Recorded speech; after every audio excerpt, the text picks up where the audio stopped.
Jorge Soler, baby. 2 bombs and huge bombs for Jorge Soler. One of them was that long. Paul Severino did not know how to react. It went that far. He's looking like a leadoff hitter yesterday. 2 walks, 2 stolen bags, and a hit. Love to see it from Jazz. Plus, the bullpen. We're going to dig into this bullpen. Brazaban in particular has been an absolute stud. He's flying under the radar, but he is a stud. Digging into him. Plus, looking ahead to tonight's game, this evening's game, UK-friendly game, all with the UK GOAT, Shaun Barrett. You are Locked On Marlins, your daily podcast on the Miami Marlins. Part of the Locked On Podcast Network, your team every day.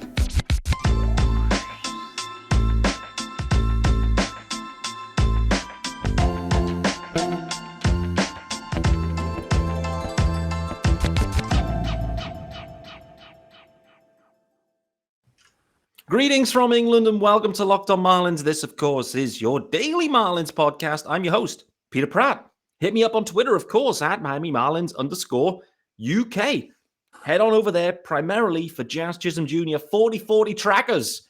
If you're listening to the pod, hit subscribe.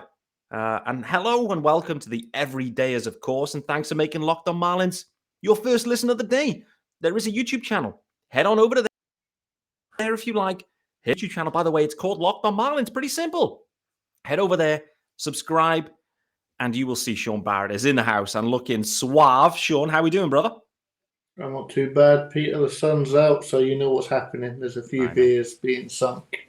I know exactly what that means. You're just preparing for this Marlins game ahead that's on deck an hour and a bit's time. So this episode should be released.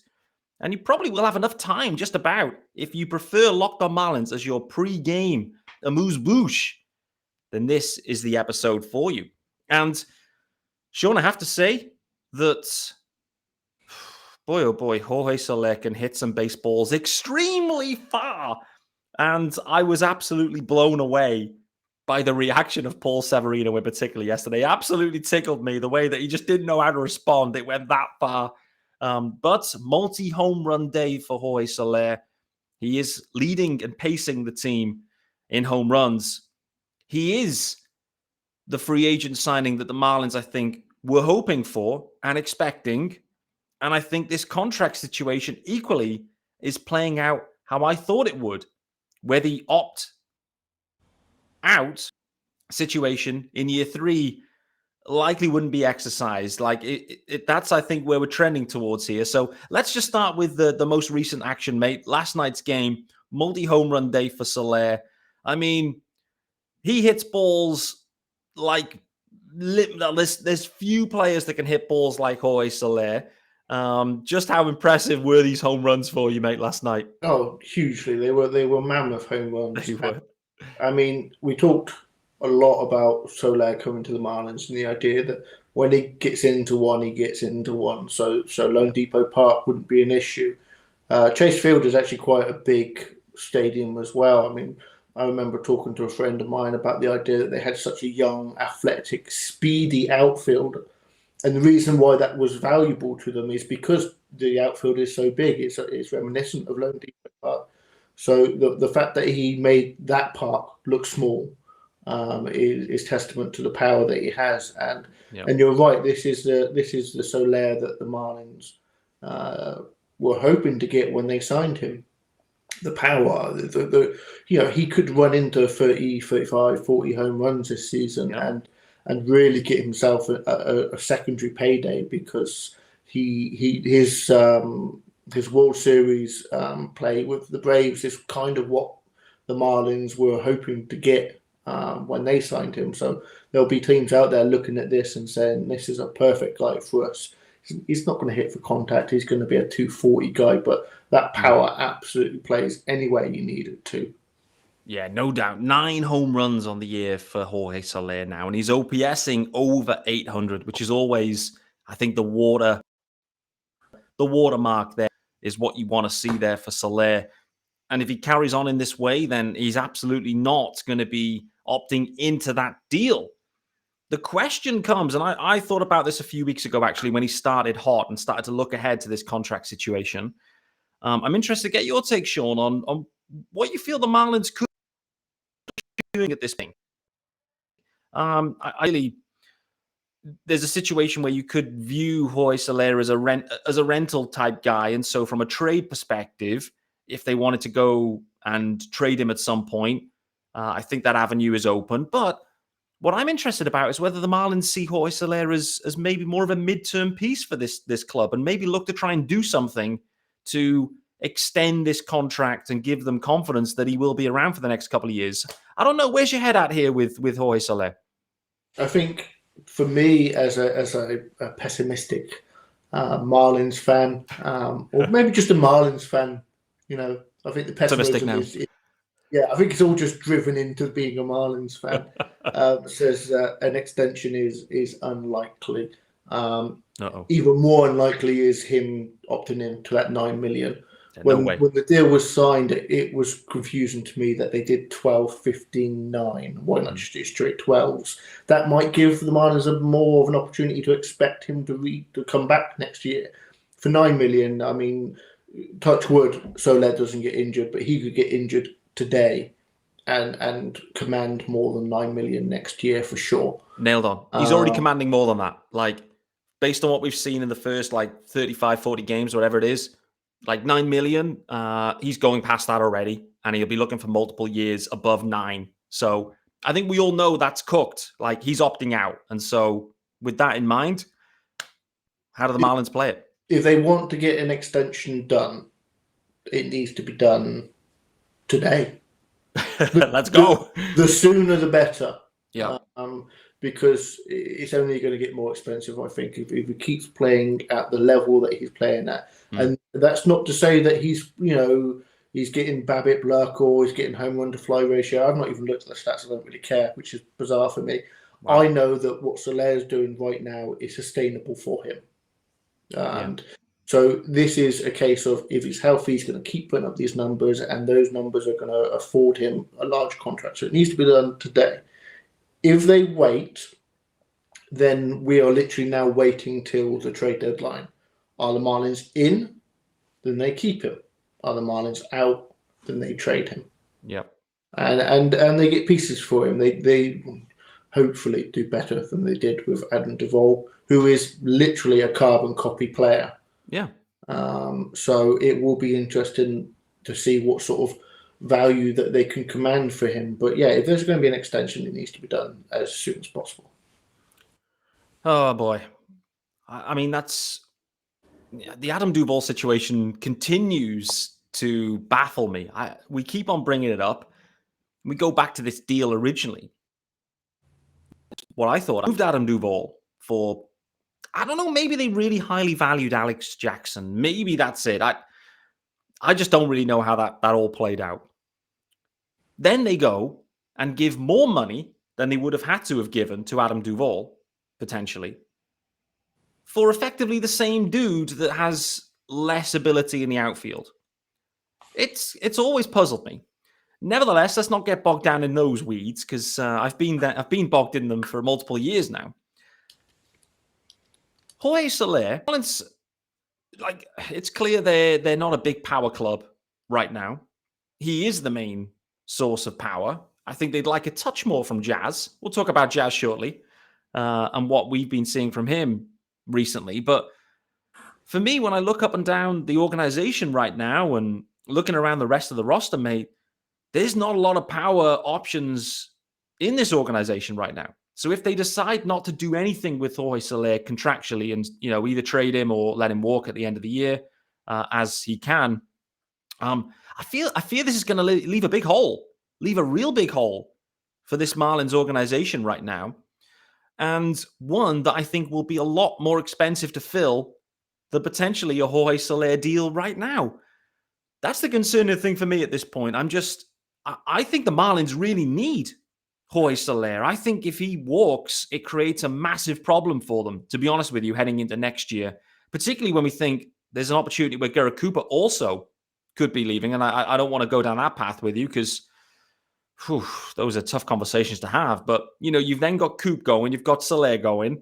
All of a sudden, the top of this Marlins lineup seems is depleted pretty low. They're not going to be in the hunt for any elite free agents. You got to kind of question, do the Marlins need Jorge Soler? And should they be getting a deal done urgently? I think they should. I think it is a case of, if you look at the guaranteed money that's in the organization next year, there's money to be spent. Yeah. I think it is a case of, if it's not Soler, then who is it? And we've seen, like, obviously Soler, he didn't struggle necessarily last year, but it was mainly the injury. But we've seen with Avisal Garcia, and we've seen with Gene Segura, like the transition into a new club, or at least especially with these aging players, that first year's a struggle. So with Soler, you know that he's comfortable. He'll have his home set up. I know that sometimes we look at the numbers and we get too focused, or I do get too focused on the black and white of the numbers, but these are human beings, and you need to remember that. And I think Soler is the perfect guy for the Marlins right now, in the sense of, he is that power bat. You know he's got that pop. You know it plays in the ballpark. He's comfortable now with the organization. It's a perfect fit, and I think it depends on what the money is. Is it 2 years, 15? Is it 3 years, 15? Is it, it's how many years do they need to go? How many do they want to go with a player who's going to be 32 going into next year? We've seen the Marlins struggle with aging players. Yep. Do you do more millions for 1 year or 2 years? I mean, Soler's going to be wanting a 2 or 3 year contract. Let's not be foolish, especially with the way he's playing. And yeah, at the end of the day, the Marlins are going to have to cough up to extend him. If not, then yes, they can get a trade piece in return. But as you said, there's not this big power bat in the minors that's going to be walking through that door and paying in free agency. We saw what happened last year. You're spending too much money on the guys at the basement of free agency. Marlins can't compete for the main top guys. So let's lock in Soler. Let's get that. You can never guarantee the 30 home runs, but if Soler's healthy, I feel quite comfortable saying pencil in 30 home runs and hope for more. Pencil him in, baby. I think you saw the value of Soler last night, right? Where, 3-run bomb. That's what you need. And I've always been intrigued with Soler hitting in the 2-hole, to be honest with you, in the order. I've always felt like the profile clearly is a different type of spot. But yeah, I think it's a really intriguing situation here. And I'm very interested to see what the Marlins do and whether they're aggressive with this situation. History tells us they won't be aggressive. We saw it with Starling Marte, for example. Marte was clearly an absolute stud, and they decided to open up negotiations like a week before the deadline or something. And it's too late. Too late. Wait and see on that one. After the ad, we are going to talk about Jazz, leadoff Jazz, and what we saw from him yesterday with a couple of walks, a couple of stolen bags, maybe signals that there's a slight change of approach coming here from Jazz Chisholm Jr. But before we do that, first ad of the day, and it's our good friends over at Sorare, and they also now have some graphics. That's how you know you've made it. When you got the Sorare graphics, they are looking pumped. Guys, I've been talking about these guys for a couple of weeks now, and hopefully you're already in the mix and playing along. But if not, Sorare, what is it? It's a revolutionary fantasy baseball game and marketplace, transforming fans like ourselves into owners with officially licensed digital cards featuring players from across all the Major League Baseball teams. Unlike other fantasy baseball platforms, Sorare managers truly own their fantasy experience, collecting, buying, selling, and competing with player cards against global opponents to win epic rewards. Win or lose, you still own your cards, and there's no cost to play. It's free. Plus, the more you win, the more you advance, collecting increasingly powerful cards and accessing next level competitions and rewards. Game weeks happen twice weekly and span a 3-4 day cycle. At the end of the game weeks, the Sorare managers who rank at the top or near top of their leaderboards win a variety of rewards, which can include scarcity cards, game tickets, merchandise, signed jerseys, and VIP experiences like meeting MLB stars like Jesus Sanchez. Prizes may vary depending on the competition. So what have you got to do? Pretty simple. Head to sorare.com/lockedon. That is SO for so and rare, RARE, sorare.com to draft your team of free players set your lineup, start competing today to win epic rewards. Again, that's sorare.com/lockedon to start playing today. Right then, Mr. Jr. The glove, the defense is fine. We're now comfortable with Jazz Chisholm Jr. in center field. There will still remain, there'll be the odd hiccup, and the spotlight will continue to shine on Jazz, and anything that he does slightly wrong in the outfield will be highlighted, let's say. What we now need to see is leadoff Jazz, and we now need to see a type of approach where he doesn't have these ruts where it's like 1 for 25 with 15 strikeouts or something. The strikeouts been a bit high this year. Feels like, the Marlins had a bit of a losing streak and Jazz was cold. It's obvious the connection. The Marlins need Jazz to be hot with the stick. So important. I know the glove has sorted itself out now, mate. But for me, the stick has to play with Jazz. He's the catalyst, particularly at the top of the order, with a Soler and a Reyes behind him, hitting behind, given the chance to drive these runs in. How encouraged were you yesterday in that type of performance? I feel like we haven't seen multi-walks, multi-stolen bags from Jazz in a long time. That may be wrong, but that's just the way I feel about it. How encouraging was that one yesterday? I think it's probably the most encouraging game since he first was moved into the top of the lineup. I think we talked a little bit about those first couple of games where he'd spoken about, I'm not a cleanup hitter. I'm a hitter that's currently in the cleanup spot. Yeah, and it almost to the day he was moved to the top of the lineup, and he got a couple of hits, and the speed plays there. I've spoken enough about the idea that I'd like a more of a contact hitter at first, but Jazz, I think Jazz can become that. I think Jazz has the tools. He has the power. He has the speed. He has the swag. I know that doesn't translate to the stats, but he's got that confidence. Put me in centre field, yeah, I'll be a stud there. And I certainly doubted it, and I've been proven wrong. Like, I know that the early days of that defense were a bit ropey, but I think you and Aaron talked about the idea that those mistakes he learned from. He made those mistakes once and then moved on from it. And that's exactly what he's done. And I think now that, as you said, now that we can put that defense concern to bed, we can focus now on the offense. And I think Brant Brown is the perfect man, because from everything I've heard from him in his quotes and the people talking about him, and the things he's done in this organization, I think he is the perfect guy. He is, I think, it's early, don't get me wrong. Mel has a history of doing what he does, but I think Brant Brown can become the hitting version of Mel for the Marlins. He came in highly regarded, and he's starting to back that up. We're seeing some things change in this offense, and for me, that is hugely exciting. Jazz, yeah, he needs to play his game. He needs to have that confidence. He needs to have that swag. But he also needs to play within himself. We spoke earlier about the idea that when he's going up against the wall and he's hitting the wall hard on no doubters, why are you doing that? Don't worry about doing that. The approach, swinging out of his shoes on 0-2 counts. You need to be smarter than that. Yeah, and I think that's slowly what we're seeing.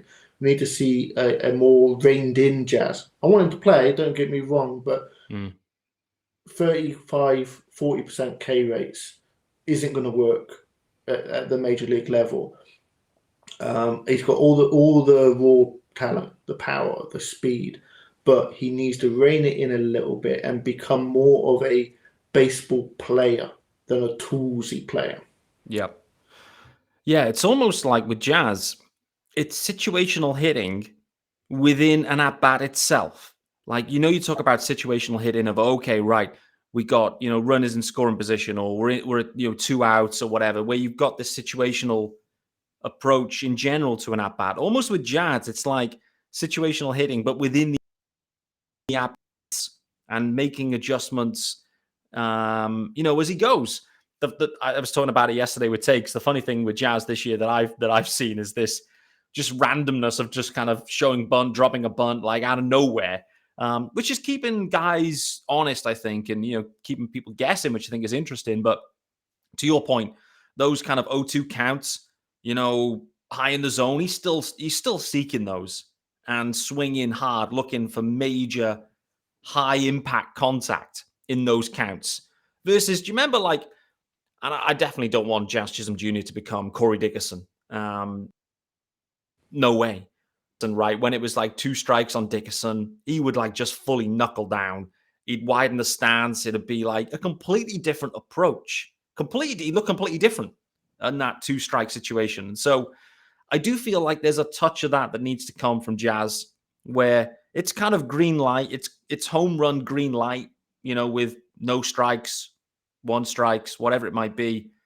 And then maybe a slightly different approach, just factoring in where he's hitting in the order and factoring who's behind him in the lineup too, with Soler and Arias. That's the point. But moving away from Jazz, because we're running long already. We haven't even spoke about the bullpen. I wanted to ask you about one other hitter. You're talking about, Brant Brown becoming the hitting coach version of Mel. And for me, is his finest work getting Jesus Sanchez back?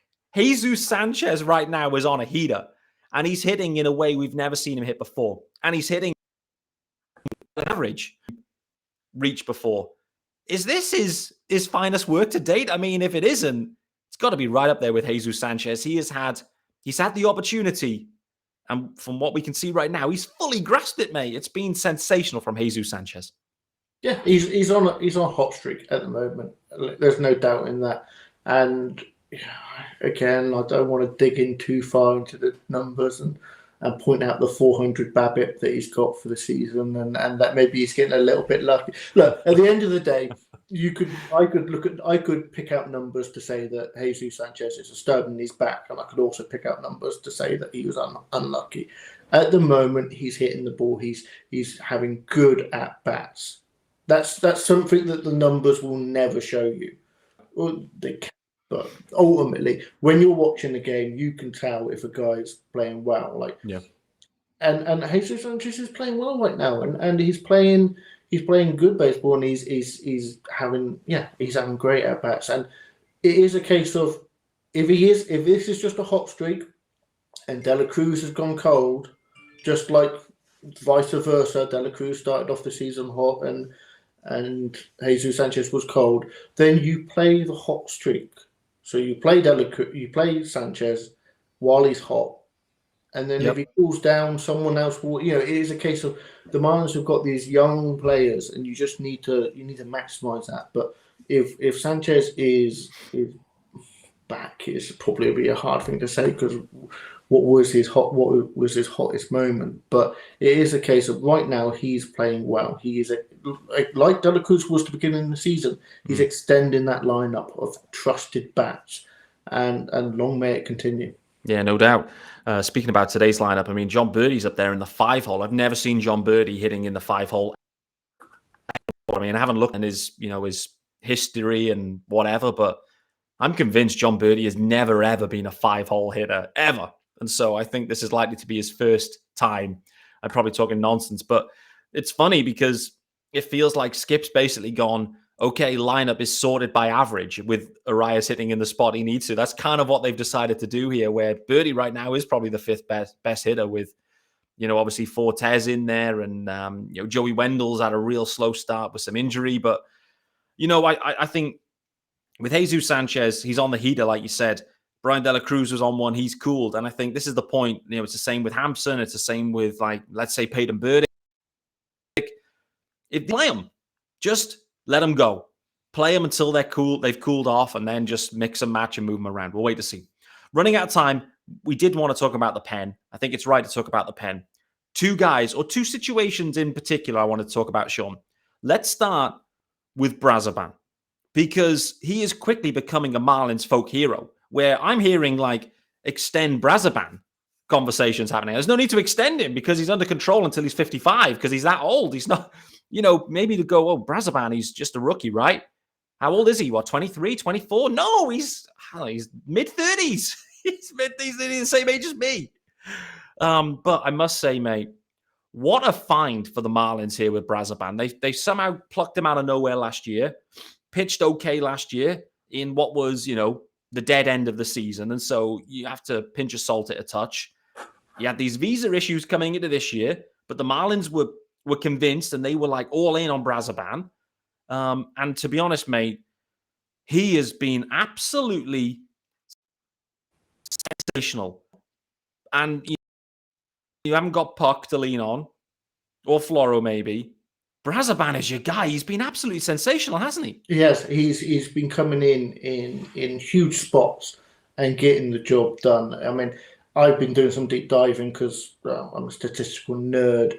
But basically, like some of these advanced numbers, like win probability added, like he's number one in the bullpen by a long way. There are some other numbers which we're far too late into the pod already to start to get into. But no, Brazoban has been great, and it's coming off of an elite K per 9, 11 K per 9, which is what he did last year actually, which surprised me a little bit pre-recording when we were talking about him.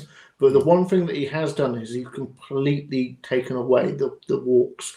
His walks were something like 5, nearly 6 last year per 9. And this year it's under 2.5. So he's keeping that elite K per 9, but not walking anybody. And when you're coming into spots where you're coming into trouble, you're coming on with men on base, the last thing you want to do when you bring in a guy is having him walk people. Mm-hmm. So he's coming in in these pressure situations and striking guys out. This is perfect for the Marlins. And as you said, completely out of the blue. This is just a guy that they picked off the trash heap, and they've worked with and they've found something. They've got a guy that can strike people out, but he also got a bit of control issues, and they fixed the control issues. That's perfect. Just before I do stop talking, Bertie did hit in the 5-hole a couple of times last year in May and June. So when those injuries hit, they really did hit, didn't they? I guess so. Thanks for looking that up, mate.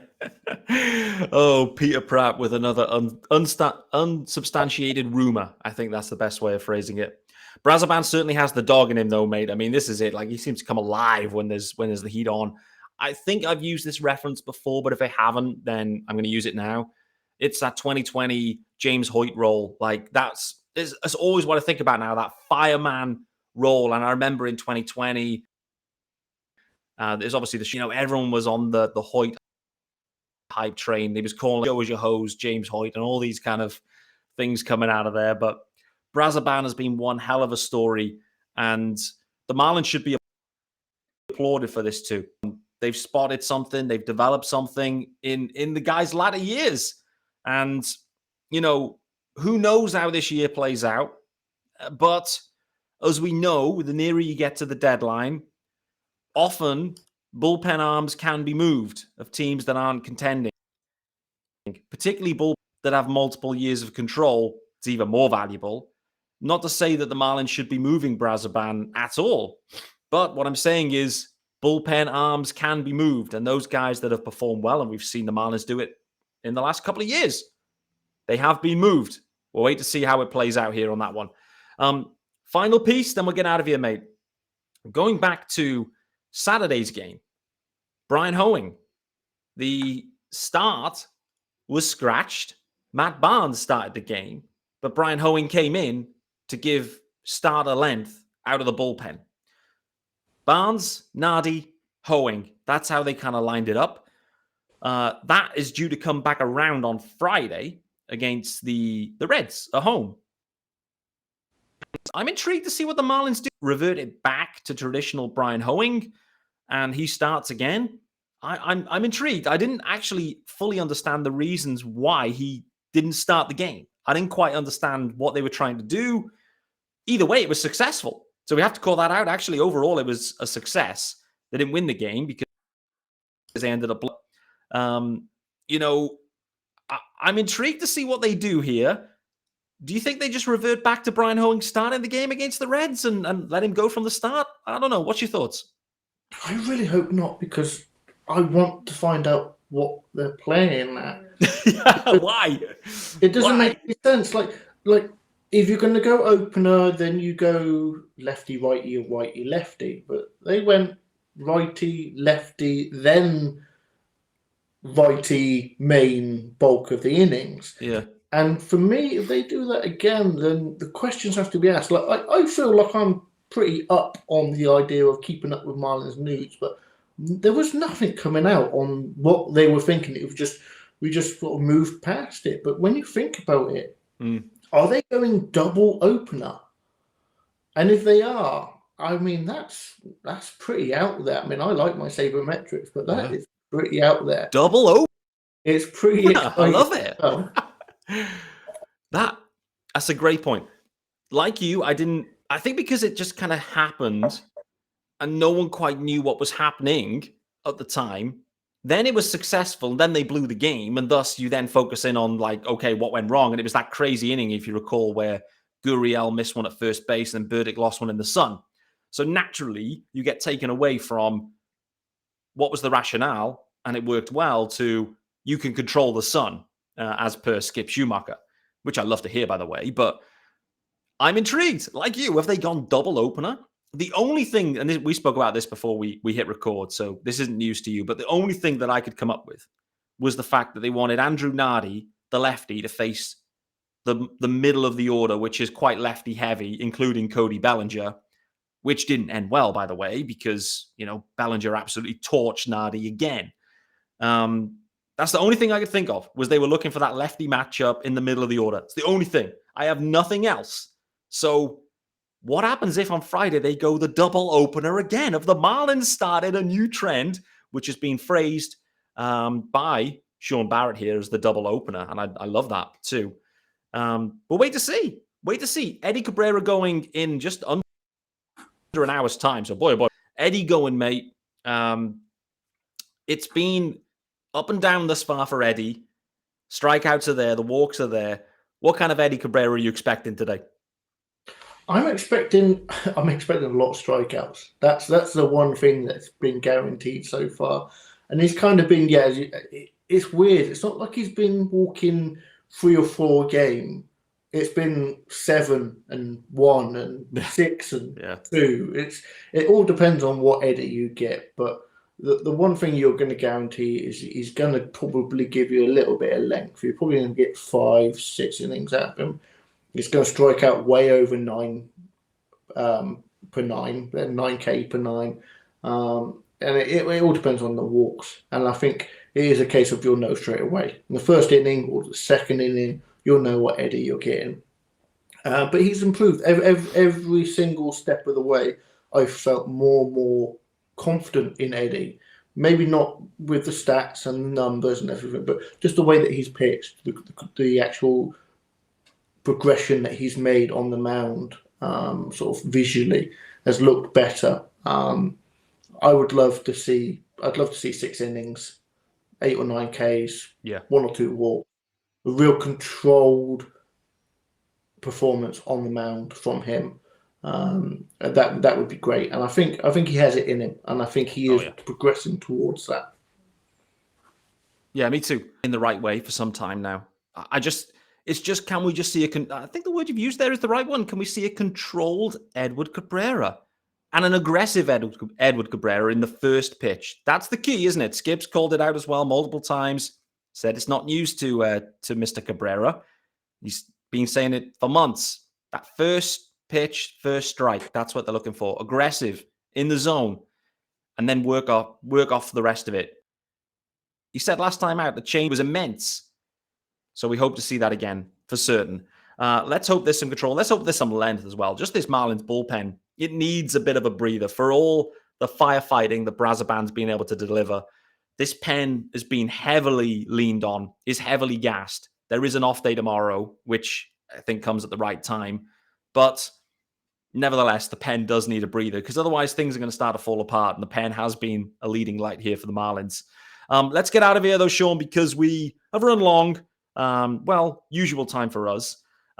So with that being said, the Marlins are playing the Diamondbacks this evening, very, very shortly, 3:40 Eastern, which is 8:40 UK time. You can catch every pitch of the Marlins hometown broadcast with SiriusXM on the SXM app. Search Marlins for that one. Thanks for making Locked On Marlins your first listen of the day, guys. Thanks so much for the UK GOAT, Shaun Barrett, for joining me on a UK-friendly pod with a few ciders in hand. We will be back tomorrow, of course, looking forward to the Red Series, and likely slandering multiple players is just the gut feel on that one. Danny Rodriguez is... Stay tuned for that one. It was an absolute epic episode first time around. Danny back for his second appearance on Locked On Marlins. Until then, hopefully the Marlins get the series win. We'll see you tomorrow.